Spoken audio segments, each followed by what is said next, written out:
নমস্কাৰ বন্ধুসকল, আপোনালোকৰ কাৰণে আজি আৰু এটা নতুন ভিডিঅ' লৈ আহিছো। সপোনত ভাত খোৱা দেখিলে কি হয়? আমি সকলোৱে বিভিন্ন ধৰণৰ সপোন দেখো।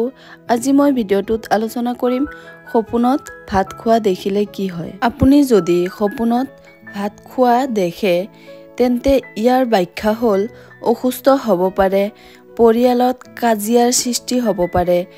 আপুনি যদি ব্যৱসায়ত যুক্ত আছে তেন্তে আৰ্থিক ক্ষতি হ'ব পাৰে আৰু আপুনি যদি খেতিয়ক হয় তেন্তে আপোনাৰ ফচল পোৱাটো আশা কম। যদি আপুনি এনে ধৰণৰ সপোন দেখে তেন্তে কেইদিনমান ধৈৰ্য ধৰক, নিৰাশা হৈ নাযাব।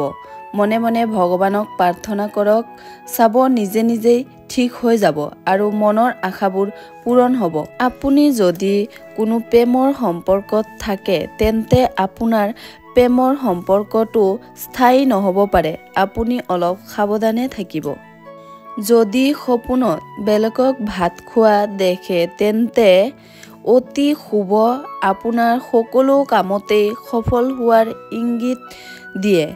আপুনি যদি ব্যৱসায়ত বা চাকৰিয়ালৰ হয় তেন্তে আপোনাৰ চাকৰি প্ৰমোচন হ'ব আৰু লগতে ঘৰখনৰ সুখ শান্তি আহিব।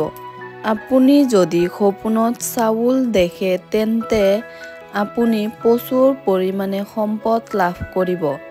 আপুনি যদি সপোনত মাংস ভাত খোৱা দেখে তেন্তে আপুনি প্ৰচুৰ পৰিমাণে ধন বা অৰ্থ প্ৰাপ্তি কৰিব। আপুনি যদি সপোনত আধা কেঁচা ভাত দেখে তেন্তে আপুনি কোনো প্ৰতাৰণাৰ মাজেৰে ধন উপাৰ্জন কৰিব। ধন্যবাদ। ভিডিঅ'টো যদি ভাল লাগিছে লাইক কৰিব, চেনেলটোত যদি নতুন হৈ আছে ছাবস্ক্ৰাইব কৰি দিব।